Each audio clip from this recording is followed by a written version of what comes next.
Itibag nga datimang tubtugngar iti panagipasdet ti baro a pasilidad ti BJMP sa Jay Barangay San Luis, Baguio City.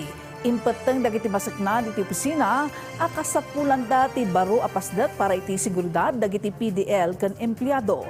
Ada report ni Christine Bornolla-Sabaway. Parikot iti Baguio City Jail, ti congestion rate iti male dormitory kan female dormitory. Malaksid iti dayta.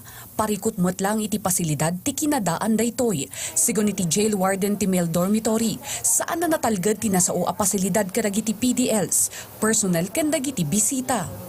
Nakikita ko po dito na hindi lang po congested ang problema dito sa pasilidad natin. Since time immemorial, nakikita nyo naman na lumang pasilidad din po ito.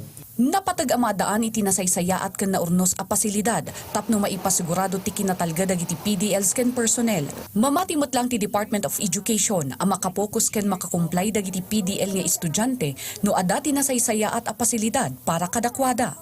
For us in the DepEd, it would be a real joy for us to see na they would be having and they would be enjoying a more conducive learning atmosphere. Isuadakkel tinamnama ti BJMP amalpas ti konstruksyon iti 7-story jail facility iti Barangay San Luis uray pay ada ti reklamo manipod kadagiti residente iti lokasyon ti pasilidad.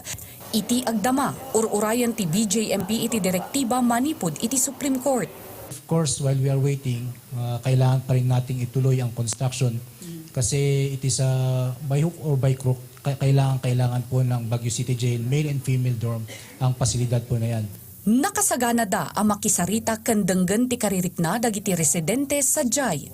Christine Bornolla-Sabaway para iti Pagilian.